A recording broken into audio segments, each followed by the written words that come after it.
What's going on, Cavs fans? German, Spencer Davies with you, taking a look back at what was a exciting sort of revenge for the Cavaliers. 127-117. They finish off the Indiana Pacers as they start this road trip out west, and a nice sort of first leg of it, Spence. And I think what was maybe I think a good place to start, I should say, is just how Donovan Mitchell, I think, really set the tone in this game. Really came out firing in the first quarter. I think he had 17 in the first quarter, which I know you sort of joked because we talked after the game on Sunday that you were anticipating that he was going to have a big fourth quarter in that game. Didn't quite happen, so he saved it for the first quarter in the rematch. And like I said, I think really sort of dictated what the Cavaliers are going to be able to do in this game, and got his team kind of trending in the right direction out of the gate. He certainly did, and it was coming towards all different types of ways, too. It was the step-back threes. It was knifing into the paint, finishing through traffic. He had the floater going. He just had guys kind of leaning defensively, and he was able to attack. And that first quarter was really how they set the tone. I still don't quite think they played the best defense in those first couple of quarters, but they really tightened up in the second half, and a lot of that had to do with the 2-3 zone, which I'm sure that we're going to get into. But yes, that was absolutely the way that the Cavs wanted to start this game, set the tone, and your superstar comes out firing. And what slump are we talking about now, huh? Yeah, I was gonna add that on too. Like we've talked a little bit about just like his last couple games. Something seemed a little bit off with him. Maybe started to find it a little bit in that fourth quarter on Sunday, like we said. But yeah, to get him sort of back on track was obviously encouraging, an encouraging sign for this team as well, because we know how important he is. We know how dangerous he is. And when he's off just a little bit, it's noticeable. But yeah, sort of just a couple games slump there. And it was good to see him obviously get back out there, not only to set the tone like we talked about, but also to kind of snap out of this slight skid that he was in. Yeah, and his teammates kept looking for him, too. I mean, just the setups that you saw from Darius Garland tonight all around really were phenomenal. I thought that Evan Mobley made some really good plays, just getting him the ball, and guys were really making the right reads. No matter what happened when the pass came their way, if they took the shot, if they reversed the ball on the floor, if they found the cutter who then spread it out to the guys on the perimeter, or if it was just a baseline cut, they were just on their P's and Q's tonight, executing offensively, which is something you wanted to see. And then you saw Indiana counter, go back to that press, at full court press that really gave Cleveland some issues on Sunday and led to a lot of turnovers. Kind of looked that way again in the first half, but Cavs found a way to kind of counteract that. I thought having three ball handlers on the floor at the same time with Darius, Donovan, and Karis LeVert, who had 7 dimes of his own off the bench and played some really solid defense, really helped out having that third guy to go to break the press. So things that you have to adjust to. Kenny Atkinson is obviously good at that, and the team responded. Yeah, I was going to go to the press next, so I'm glad you kind of went there, because I do think it was noticeable yet again just how much of how much trouble that sort of gave this Cavaliers team for the second straight game. And listen, I think you're right. Like Kenny Atkinson had sort of a nice counter to it this time around by putting the extra ball handler out there, and that was pretty obvious of a way for him to kind of like break it down a little bit better. But I think this is a sign of things to come, if that makes sense. Like, I'm not saying every team can play full court press like for an entire game, for an entire series in the playoffs potentially.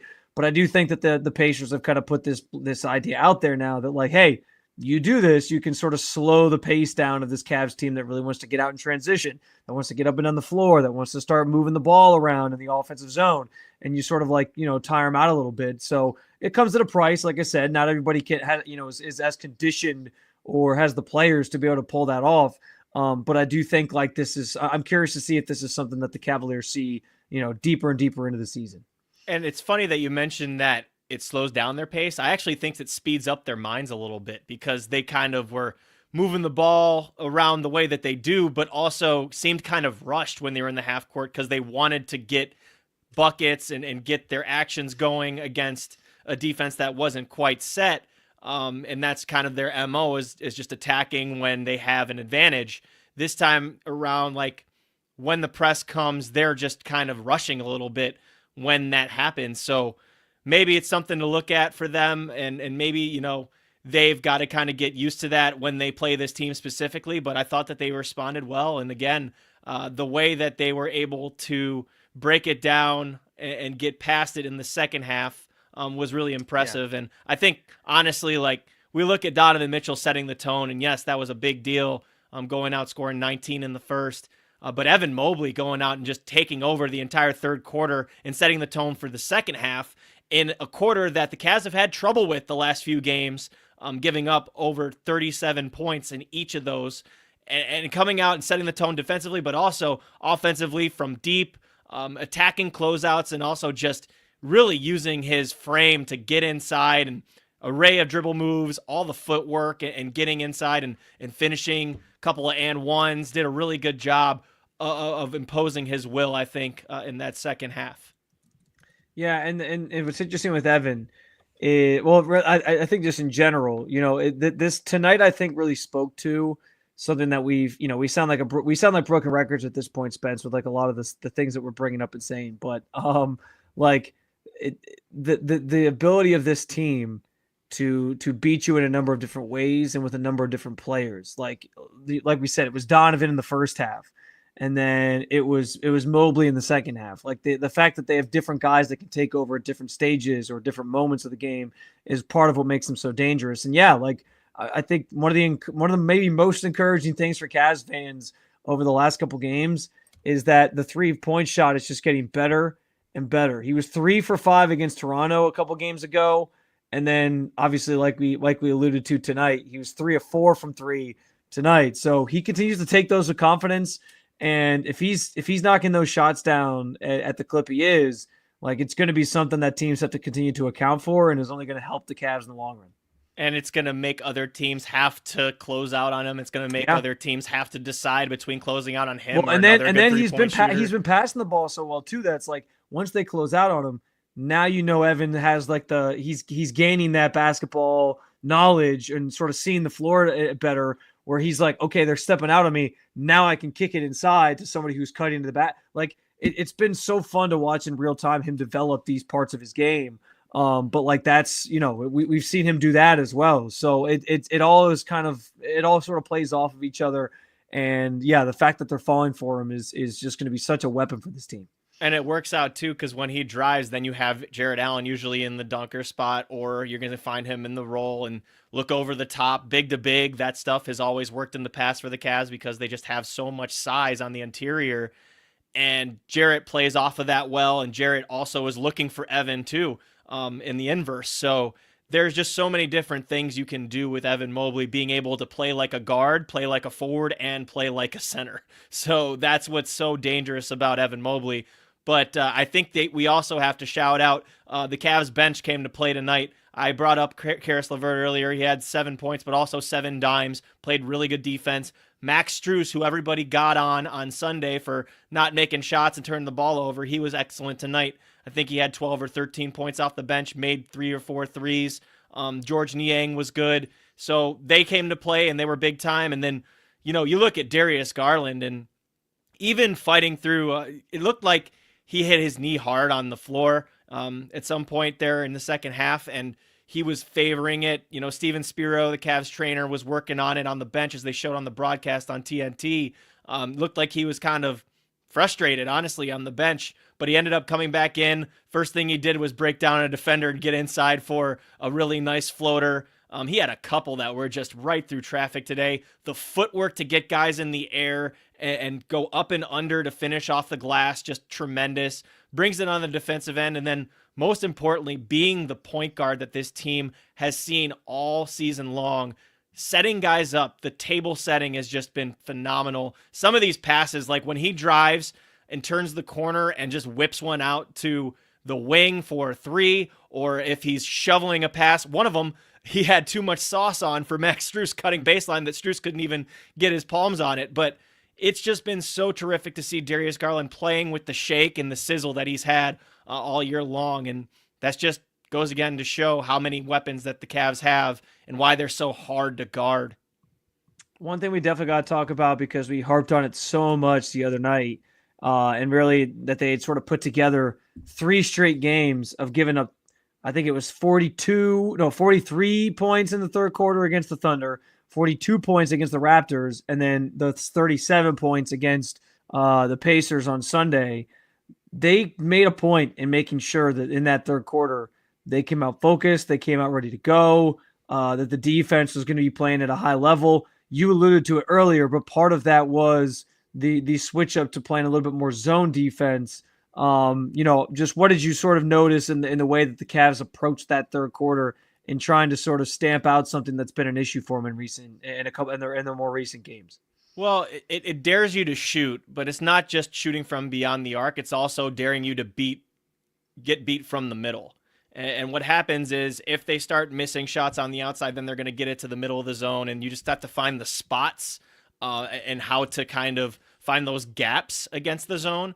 And what happened was they were funneling it to the middle, and the Cavs were letting them have shots within the arc, but Pacers couldn't just knock them down. Like, Andrew Nembhard was so good on Sunday against the Cavs at making those mid-rangers, and he was in the first half too, just really good at pump faking and getting guys off their feet, and he's just really good at kind of making you be a little bit over-aggressive on him. But in the second half, he just didn't have it when he was shooting from the nail. I think multiple times we saw Pascal Siakam do that. A lot of the guys on the Pacers that were making shots on Sunday, didn't make as many this evening. You look at the Jarris Walkers and the Ben Shepherds. I thought that they played well. They just didn't have the shots go down for them. But Cavs gambled in that fashion, and it worked. And this is something that Kenny's gone to, too, with this zone, because it just kind of throws you off your offensive game a little bit. And clearly, it didn't rattle the Pacers. They got the looks that they wanted to get there, but the Cavs were willing to give those up. And that's when you kind of get into the chess match of coaching and different schemes and whatnot. But a lot of shots over the middle of the floor were missed. But that was, a credit to the Cavs' defensive game plan. Said, okay, if you're going to beat us in that mid range, beat us in that 8 to 16 feet range, rather than burn us from the outside or get into the paint and driving on us. Because honestly, in the first half, Pascal Siakam was having his way with Dean Wade. Like, he was really bodying him up. Dean was playing really good defense, but Pascal had that over the right shoulder turnaround going. He was attacking and making shots through traffic off glass. He's a really good player. Like, Pascal is a solid player, and we knew that he was probably going to be the primary guy to score this evening with Tyrese Halliburton out. Miles Turner also got him the ball a lot, but only had 1 of 4 from deep this evening. So, the Cavs were just looking to make them beat you. And, Ben Mathurin was the one who had it going from deep. He had 3 of his 6 threes. But as we saw, kind of lost his cool later in the game, and that cost Indiana ultimately, because they were still in the game at the time that those technicals were called. And that was I think probably a pivotal moment in the game. So this sets the stage, Spence, for yet another rematch in the form of this game against the Oklahoma City Thunder, this time from their place. We know how thrilling and exciting that game was a week ago. Now it shifts to OKC, where OKC has been brilliant at home, one of the best teams in terms of a home record. It's going to be probably a dogfight again. This game's on national TV again. What are you sort of already anticipating as we start to look ahead a little bit to Thursday's matchup, and what is a game that everyone's obviously looking forward to sort of seeing in a quick turnaround here, how these two teams fare just, a little over a week since they last played. Yeah, and the Thunder end up winning against Philly tonight. Yeah, I did see that. They're gonna come back, and it's gonna be a raucous environment there at OKC. Like, it's gonna be a very fun game. I would have to anticipate one of the best crowds all year, just like we saw last week between the Cavs and the Thunder. Same thing goes on their home turf. It's gonna be a really wild crowd. It's gonna be a game of runs. There's going to be a lot of physicality as we know it. Will it live up to the first game? That's the big question. 30 it's lead change. I mean, everything that went into that, man, like, that game was awesome. I almost wonder if they set the bar a little too high in the first matchup. It's hard to live up to something like that, but I think that these two teams are so competitive and so willing to win and have the will to really outbattle the other, it's going to be a dogfight, and I'm really looking forward to it. I don't know if it's going to be as high scoring and the execution is going to be as high level as it was in Cleveland. I mean, 129, 122. It was still a defensive game, but the offensive execution was awesome on both ends as far as what their game plans were. You got to look out for the defensive adjustments that OKC makes. Lou Dort is a really powerful dude there on the outside. Jalen Williams gives you fits. I think that Aaron Wiggins is one of their most underrated players and underappreciated players, I think, throughout the association. It's just somebody that's willing to step in or come off the bench or do whatever Mark Daigneault asks of him. I mean, we're obviously missing the entire point here, not mentioning Shai Gilgeous-Alexander, the way that he's able to play the game. But Cavs kept him off the free throw line last game, only took 4 free throws, even though he had 31 points, but it took him 27 shots. And they did a good job of staying in front. Karis LeVert, Dean Wade, Max Strus did a good job. So I anticipate the Cavs do pretty much the same things. We'll see if Isaiah Hartenstein wants to try and get, his lick back against Jared Allen and Evan Mobley, because the bigs were the stars of the show, I think, in Cleveland. That's a very fun matchup. They've got a lot. They've got a lot there, and I'm really looking forward to seeing that rematch, because that game was outstanding and one of the best that I've ever been a part of to watch. So we will see how it goes on Thursday, but I'm looking forward to it, and it's a national TV game too again. So yeah, that's the big thing. That's the big thing, I think, is that it's on national TV again. We complain so much about the Cavs not getting any love on national TV, so I hope that they deliver another fun one that has people obviously excited and talking about this matchup as a potential finals rematch or a potential finals matchup again. That's my hope for Thursday night. And obviously Spence and I will hopefully be able to break that one down with you as well. We always enjoy these conversations with you. Be sure to head on over, if you, maybe some of you are there right now watching this video, but head on over to the Cleveland Cavaliers on SI YouTube channel, where you can like, subscribe, review, even comment on any of our video content. Spence does a great job getting everything up there, from post-game press conferences, stuff from practice, all kinds of different content, including more videos like this. And as always, we encourage you to head on over to Cleveland Cavaliers on SI or si.com/NBA/Cavaliers to read any of our written content over there about the Cavs and the state of the team as they continue what's been a tremendous season so far in 2024 and now into the calendar year of 2025. Appreciate you guys stopping by. We'll check back in with you guys later this week. Get ready for that big showdown with the Thunder. Can't wait to talk about it with you here on the Cleveland Cavaliers on SI.